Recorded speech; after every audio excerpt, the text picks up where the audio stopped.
players all on one side so I can see them all. Apologies if I can't see some of you at some stage. But one of the reasons why I'm here today is my little Dr. Ricky over there, who's Raj's brother, said, can you come and do a talk for us? I said, yeah, no problem. And then they said it's about organisational culture. I went, oh, yeah. But then Tony sent me some stuff through, I read about it, and I'd also gone to Brentford 3-4 years ago now, and we had six points that we felt would get us promoted to the Premier League. And one of them was culture, which I was in charge of. There was also recruitment, style of play, other things. So I feel like I know quite a little bit about culture, and it wasn't until I went to Brentford that I looked back at my time at Walsall and how we built a culture at Walsall. But at the time, it was just probably towards building an environment. And Ricky was there at the time. There was a disenchantment between the supporters at the time and the owner at Walsall. And I think you've heard that there was a relegation, we were fighting relegation at the time when I took over. I'd previously been an assistant coach or assistant manager to Martin Ling at Leighton Orient, and we both got sacked. So I've been through that process of getting fired as well. So when I went back to Walsall, I went back as a head of youth, which I was quite happy with, quite a safe job, no dangers of getting fired, looking after my family, which was the most important thing to me. And then my good friend, who was the then manager, Chris Hutchins, who had actually brought me back to the club, ended up getting fired. The chairman rang me up and said, would you like me to take the team? And I said, I thought you would. And he said, well, why is that? I said, well, I'm the only coach left at the club. So I kind of ended up in a role that I probably didn't want, because I'd gone from being an assistant manager, got sacked, and it hurt. I thought, I quite like being in the safe role now. But then, done a few games for them, really enjoyed it. And from the day I took it, I actually didn't want it. And I worked very hard, thinking, I don't want the job, but I'm going to give it my best shot. But in the end, I think it just took over me and I ended up taking it. But I'll fast forward now. So we stayed up that season by goal difference on the last game of the season, playing Southampton away. We cut the budget by £200,000. The following year, we stayed up by 7 points, I think it was. We cut the budget by 200 grand. And I went to see the chairman after and said, this budget now just saves relegation. I said, you know, there's League 2 teams now, we was in League 1 at the time, and we would be the bottom third of League 2 in terms of budget. I said, so what are you trying to create at your football club? And he went, well, what do you think we should create? I said, it's your football club, it's not mine. I said, I need to know what you want to do with the football club. He said, have you got any ideas? I said, well, actually, yes, I have. I said, I lived in London for 12 years, and if I asked anybody in London about Walsall Football Club, they would say, oh, that's the one we pass on the M6. They wouldn't know anything else about the football club. I said, so we now have an opportunity to change the perception of Walsall Football Club. He said, you've got me. I said, okay. He said, how can we do it? I said, well, how do you want your team to look? And he went, well, what do you mean? I said, well, you've owned factories, you're a successful businessman. How? He went, I want people to work hard, I want people to respect each other, and I want a team that plays good attacking football. I said, okay, that's good, because that fits with how I want to do it. So we can work together now on a process in making this football club good again and getting the fans involved. I said, there's another thing, we can also increase the value of our players. I said, beforehand, if we had a good player who played in the team, we would then, somebody would come in and offer us 25 grand and we would sell it. I said, but now we need to learn how to say no. So if we say no, we can actually grow them, and our value in them players can grow. He said, would you present this to the board? I said, yeah, no problem. So I presented it to the board. So I like to see people learn and grow. That's part of who I am, the way I've been brought up. And I thought it was a great opportunity to get young players who were at Walsall, because a third of the squad had come through the academy. But it wasn't just about creating players to play football. I wanted to help them become better people as well, because everybody's different. And you learn that as you go through. I'm a man who goes by my experiences and learns from them.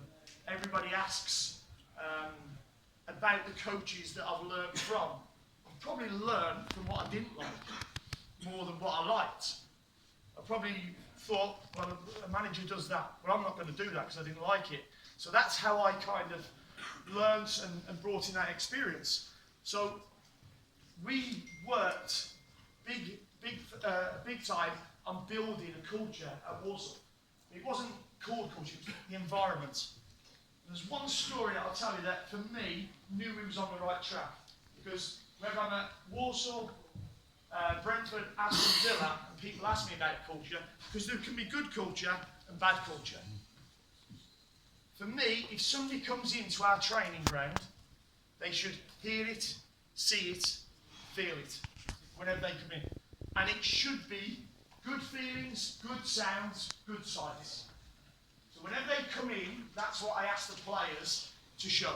Every day you're working hard, every day you're getting better. So there was one player who, when I first met him, he was in my youth team, and he'd done something on the train, so I gave him a warning letter straight away. And he'd done something else the following week, so I gave him another warning letter. And then one day he walks in and he's got a sausage sandwich. So straight away he took it off him, shared it between me and my staff, and then pulled the lad in and said, "Listen, what are you doing?" And then he explained to me, he said, "Well, I live at my auntie's. My mum and dad are separated.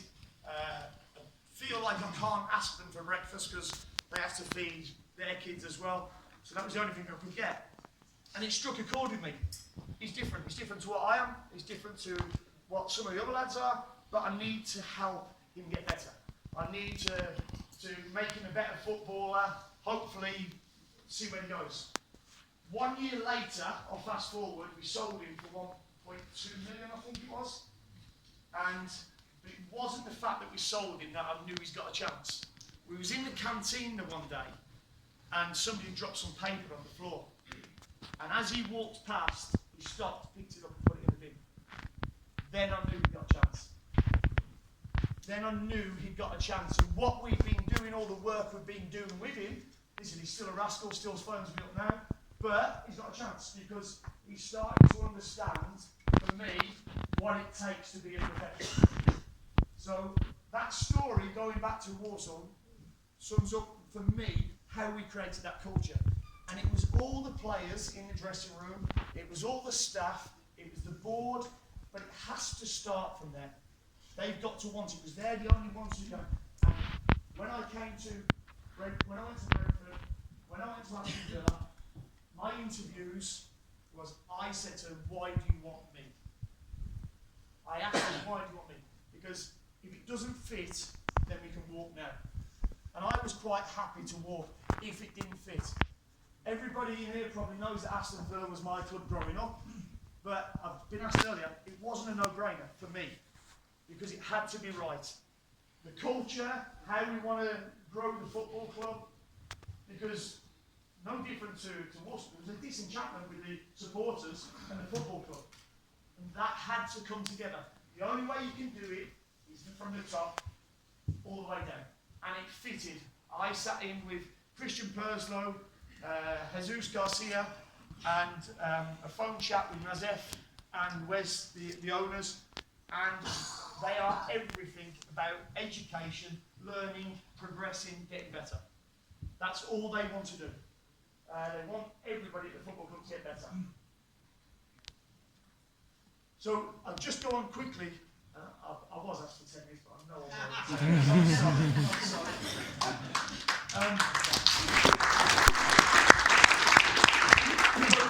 Recruitment and retention.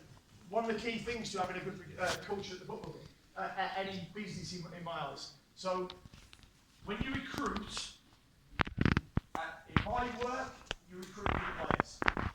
But there have to be good players because you wouldn't bring them in anyway. So on top of that, and you'll probably hear from a lot of my media stuff that I talk about, they've got to be good personalities, they've got to be good characters. Because if they're not, they won't be part of what we're doing to grow. So they have to have a growth mindset. People with fixed mindsets, no good, because they won't change. And we have to make sure that these people change. We have to make sure that they grow, they learn, and become better people. The hardest part is retaining them. Because they end up growing so far that they end up leaving you. And I've sold many players at Warsaw because they got better. But my job is not just to retain them, it's actually to let them fly as well. They've got to go and fly and become as good as they can. And nothing would give me more pleasure than seeing them players go on and become, top players in the world. It harms me if they're leaving my football club, but it's not right to retain people who have gone on. But can you retain your staff? Another key thing. Again, I won't stop anybody. If my assistant, it was JT now, came to me and said, Gafford, I've got, a job in the Premier League. Go for it. And that would be my advice to him. If it's right, go for it. I'd say make sure it's right first. Make sure they've got a plan. Make sure they've got a strategy. But go for it. Because otherwise, I'm holding him back. And that's not what my role is. My role is to make the whole place better. And if people see how you're respecting other people within your staff, then they will start working harder and harder, and they buy into it, and it just becomes a union. And I'm just talking about dressing rooms here. I've got a lot of, you're all business people who've probably all done this yourselves. So the respect, recruitment, retention, recruit the right people, good characters, good personalities, growth mindset is key. And I like to meet every player. Every player I like to meet. The art of anything in terms of business communication. And the communication doesn't just have to be oral. Just a nod to a player lets him know that he's done well. Sometimes I will go to the training ground or go onto the training pitches and I will let JT and Richie take it and just observe. Because if I'm in the middle of it, I don't know what's going on behind me. But sometimes it's good just for me to observe what is going on. And I like to do that every now and again. I like to get my hands dirty and coach, but I talk to players. I talk to staff. Very open door policy. I allow my people. I've got into a football club now that's got a lot of staff, but I let them do the jobs because they're good at the jobs. So they don't need me doing their jobs. So I let Ricky be a doctor. I let the physios be a physio. I let the coaches go and coach. I let the recruitment staff come and tell me what good players they've seen. Yes, I'll be part of this decision making, but I have to encompass the whole football club, have a more holistic view of what everything is. And one of the key things in communication is I will always be honest with people. So one of my pet hates as a player, and I go back to being a player, if I was getting left out, the only time you'd know was when the team sheet went up. So sometimes I wouldn't even know why I wasn't playing. So I make sure, and I'll have to do it tomorrow, anybody I leave out from the team the previous week, I will pull them into my office, sit down face to face, I'm changing the team, you're not playing, this is the reason why. I might be wrong, but that's my opinion. All you can do is go out on the football pitch, work harder, and show me what I'm missing. That's the only thing you can do to change my opinion. Because that's all it is, an opinion. But I make sure I do that in the office with them so they know. That's just a small part of the communication. But staff members as well, we will have a morning meeting. Ricky will come into our office, coaching staff. Right, this is what we're doing today. These are the numbers we've got. Anybody thoughts on training? And somebody might say, well, I'm not sure about doing that because it's, it might be a bit too much in their legs for the game Saturday. Right, okay, I'll take that on board. Sometimes I'll go, okay, we won't do it. Sometimes I don't. Yeah, we'll do it. But that, for me, is part of the communication. Keep the routes open for people to talk to you. And the last point, just on culture, and as I said, I think it comes from the top. One of the things that I always said, when I become a manager, I want to be a manager who I would have wanted to be managed by. So, I think Brian Little said exactly the same thing in terms of, I won't ask any of my players or staff to do anything I'm not prepared to do myself. And I know you've all heard that before. Easy to say it, harder to do it, but you must do it. If you want the respect of your employees, if you want the respect of your staff, your players, you have to do that. And sometimes it's hard, but you do it. We all believe, I know what my values are. I know what I stand for. And I'm quite comfortable in saying no to somebody, or yes even. I'm very open in terms of understanding what I want. So when we do our club values, we've spoken in pre-season, we've got all the players together, and you'll have all done this in your businesses. Right, what are the 3 words that you want to stand by? If anybody looks at this football club now, what do you want? And then it's down to the players to come up with it, and the staff. We got the teaching staff in, we got everybody in. This is our football club. When somebody looks at us, these are the words that we want to see being carried out live every day. They're not words, because we've all been there. You can have the words honesty, trust, but what are the 3 words that really stand out to you? Ours was togetherness, because you probably heard me say the word. I think we got promoted last season, partly because the group, and I mean the staff and the players, were like that, but also the supporters got like that as well. And the atmosphere in and around, people came to Villa Park knowing they were going to get beat. I went to Villa Park knowing who was going to win. We were at Wembley having a coffee at 7:30 on the morning of the game, and I knew he was going to win. I knew he was going to win because I'd seen videos of Derby, of what their players were doing in Portugal, and I just knew that we were better than them. So the players knew that. They went out, executed the plan, and if we played Derby 100 times at a neutral venue, we would win 95 times. And I told the players that. So the players were actually comfortable, and they went out and executed the plan. So it was quite a simple thing to do. But the togetherness was a real key part of it. The other is prepared. One of the things we pride ourselves on, being organised, being prepared for anything. You could be down to 10 men, you could be playing against 10 men. You have to be prepared for anything. Whether it's on the football pitch or off the football pitch. Be prepared. So to the players, that can mean, right, I need to be professional. I need to be eating right food. I need to make sure I'm getting up at 8 o'clock. I need to make sure I'm getting 8 hours sleep. Whatever it is, make sure you're prepared. Then we had a discussion about the last one, but we went with the players, fearless, which I quite liked because I'm a little bit of a gambler in terms of football. I go out to win every game. There's a lot of teams that will go out to try not to lose. There's a big difference between the two. So they were our values at Aston Villa. And I was quite happy that the players were involved in choosing them. Because there's lots of words that you can have.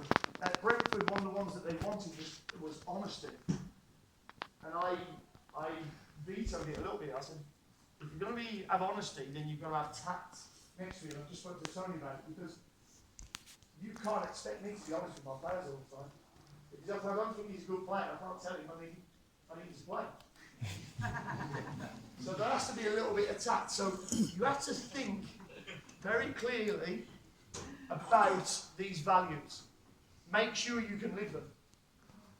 Because if it is honesty, then I'm going to have to be honest to people who I need to play football for me to get results. So think about the values very carefully in terms of when you're creating your culture, because the value system for me is a really important one, and everybody has to buy into it. I've gone on a little bit. I hope that's enough. That's more than enough.